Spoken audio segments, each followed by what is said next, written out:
Olá, bem-vindos mais uma vez aqui no Papo com o Gestor da Rio Claro Investimentos. Estamos falando aqui no dia 8 de 4 de 2025. Hoje a gente vai fazer um Papo com o Gestor um pouquinho diferente daqueles que a gente faz normalmente por causa de tudo que vem acontecendo aí no mundo. A gente faz essa conversa de 3 em 3 meses aqui com o nosso diretor de gestão, Lucas Hadi, para falar sobre o que aconteceu no mundo, o que aconteceu na economia e como isso pode impactar nas carteiras dos nossos clientes aqui na Rio Claro.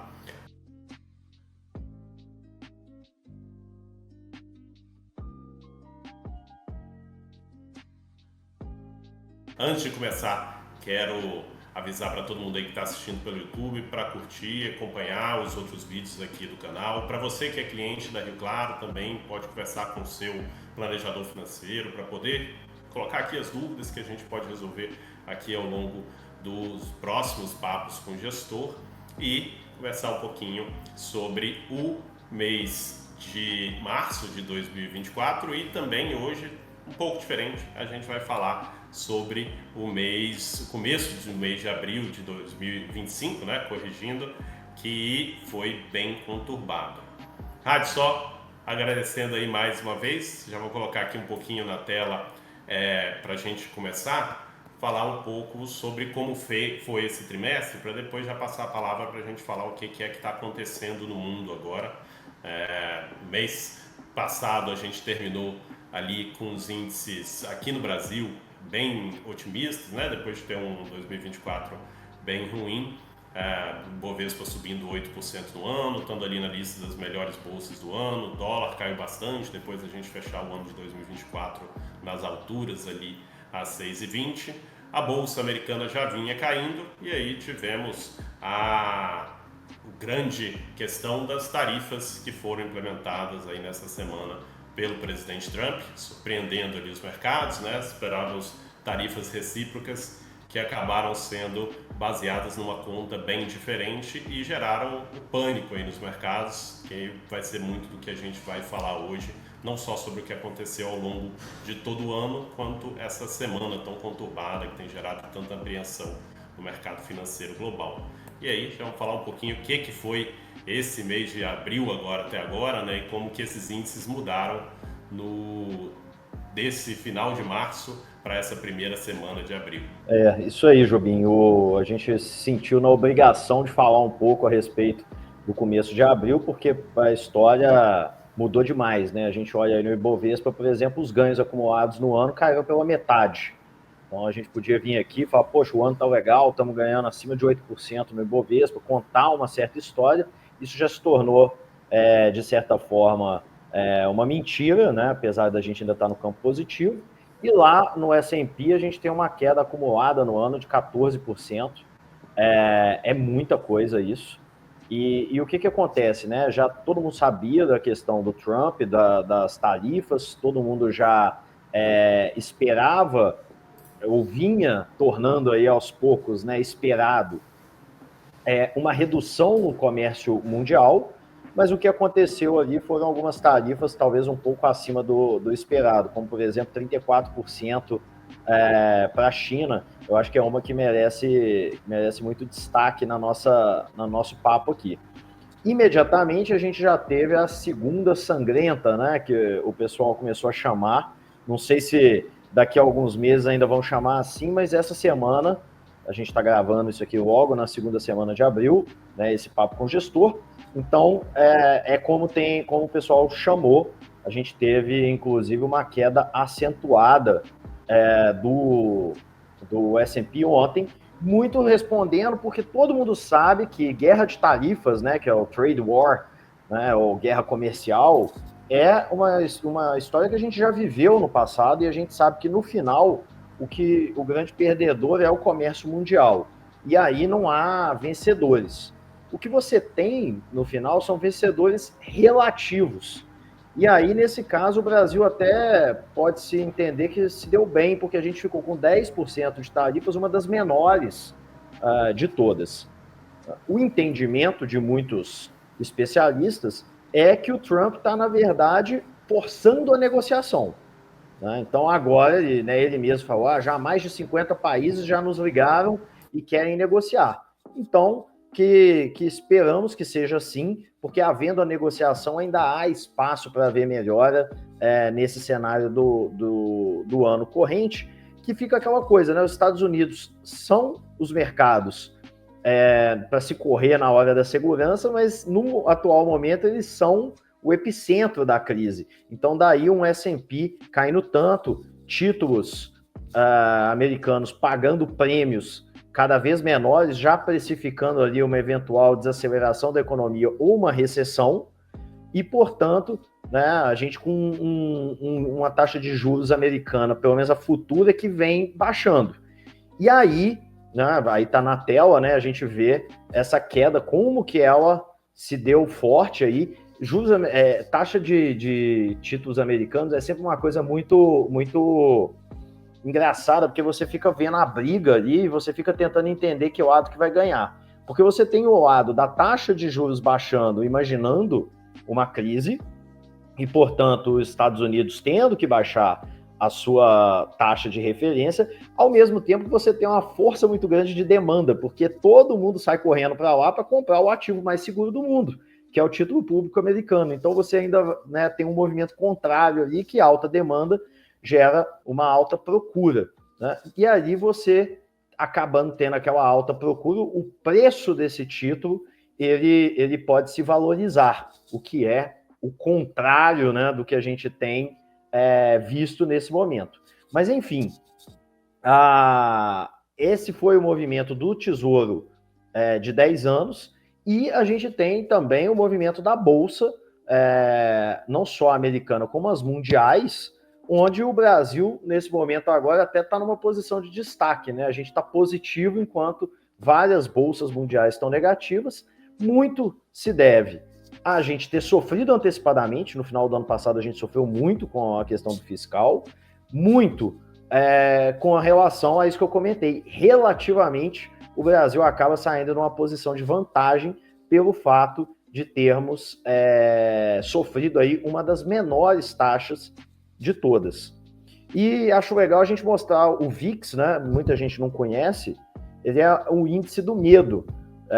Ou seja, quando ele está alto, quer dizer que o mundo está com muito receio do que pode vir a acontecer. E aí a gente já vê um recorde aí, quando a gente olha principalmente aí os últimos meses, a gente batendo lá no teto, bem digno de uma segunda sangrenta.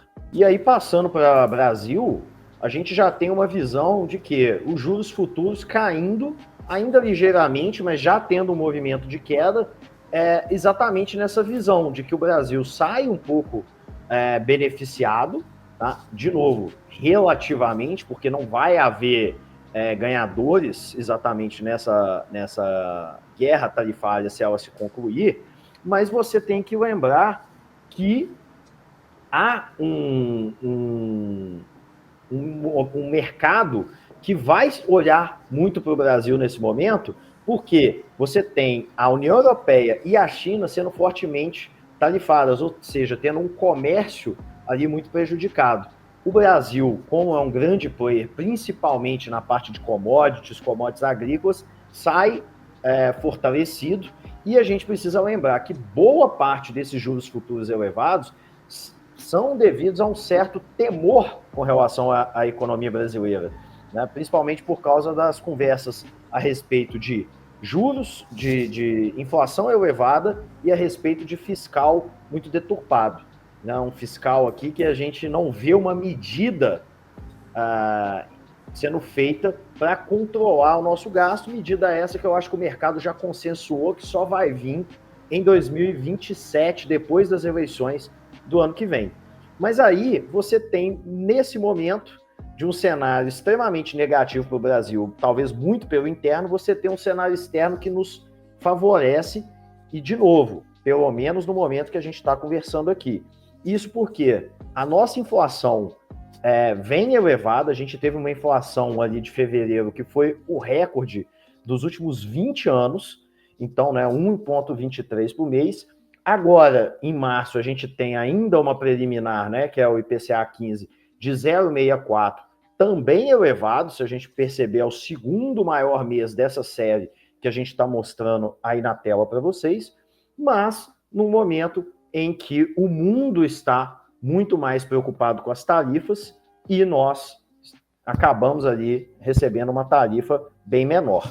A gente acabou falando muito, né, dessa última semana, Jobim, mas é porque eu acho que tudo que aconteceu no trimestre era com relação às expectativas do comportamento do governo Trump e como que se daria as tais das tarifas alfandegárias, né, do comércio dos Estados Unidos com relação aos seus principais parceiros. Então, na hora que sai essa notícia ali no último domingo, eu acho que isso tudo antes foi ensaio do que acabou acontecendo, e não tem como a gente conversar com alguém aqui e falar o tanto que a Bolsa Brasileira melhorou, ou o tanto que o dólar arrefeceu daquele pico que ele havia batido, sendo que a gente sabe muito bem que agora, no começo do segundo trimestre, a temática mudou, e o que a gente quer saber é como que o mundo vai reagir, e na hora que o mundo tentar negociar, qual vai ser o ponto de equilíbrio dessas tarifas comerciais, porque mesmo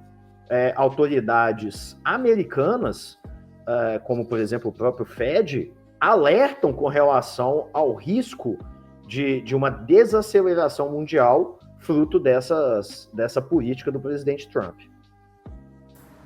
Perfeito, muito obrigado aí pela exposição. Acho que a gente finaliza aqui, como sempre, só com a última pergunta, que muita gente tem ficado agoniado. Eu acho que dessa vez talvez seja ainda mais difícil saber, né?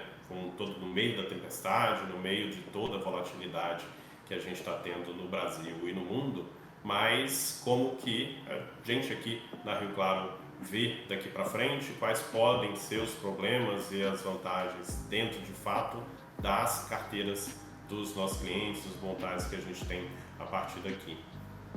Como a gente já via um cenário muito desafiador para o Brasil, pela própria questão de como terminou o ano passado, pelo próprio juros futuros muito elevados, a inflação batendo recordes não agradáveis de serem batidos, a nossa posição já havia ficado mais defensiva anteriormente. Naturalmente, parte de uma posição defensiva é ter uma maior alocação fora do país. Então, nessa parte, a gente vem sofrendo um pouco, principalmente pela parte de bolsa, tá? Principalmente pela parte mais indexada ali ao S&P. Quando você olha para os títulos americanos, acaba que essa parte segura bem por causa do efeito que eu falei. Você tem uma alta demanda desses títulos porque é a busca pela segurança. Mas a parte de bolsa, principalmente por a gente preferir a bolsa indexada a dólar, a bolsa em dólar mesmo, não sendo feito o hedge pelo real, tem sofrido um tanto bom, apesar que não é nossa intenção aqui reduzir essa alocação, por já não ser uma alocação tão expressiva. No restante da carteira, a gente já havia se preparado um grande posicionamento em pós-fixados, uma diminuição da duration da carteira, então com ativos de renda fixa que oscilam um pouco menos, então a nossa carteira está navegando bem por esse cenário, lembrando sempre que navegar bem nesse tipo de cenário quer dizer, muitas vezes, não cair como os mercados estão caindo. Então, uma carteira que pode, em alguns momentos, perder do CDI ou empatar, ganhar por pouco do CDI, mas sempre buscando ali não entrar no campo negativo, que seria algo esperado se você se posiciona muito mais ali, por exemplo, em ativos de maior volatilidade, como fundos multimercado, fundos imobiliários, fundos de ações, seja no Brasil, seja no exterior, porque nesse momento, como eu disse, o mundo inteiro está afetado. A gente teve esse viés não só mais para a renda fixa, como também mais para os pós-fixados de duration mais curta. Então, ouso dizer aí que a gente vai navegar bem por esse cenário, principalmente de maneira relativa. Fantástico. Mais uma vez, muito obrigado. Muito obrigado a todos que assistiram até aqui. Se ficou alguma dúvida ainda sobre a sua carteira, sobre o que vem acontecendo no mundo, não deixe, você que já é cliente da Rio Claro, de conversar com o seu planejador financeiro para tirar todas as dúvidas, e também para você que ainda não é cliente da Rio Claro, está assistindo, conhecendo a gente, de marcar uma conversa com um dos nossos planejadores. A gente vai deixar aqui embaixo do vídeo tudo que você precisa para marcar essa primeira reunião. Você tem 1 hora sem custo nenhum com um dos nossos especialistas para garantir que vai navegar com tranquilidade aí nessas águas turbulentas que a gente vem enfrentando no Brasil e no mundo, e com investimentos aí que a gente possa dormir tranquilo apesar do que aconteça na economia, construir uma prosperidade para nós, para nossas famílias. Então, muito obrigado mais uma vez, Rádio, muito obrigado a todos que estavam até aqui e até a próxima. Até mais.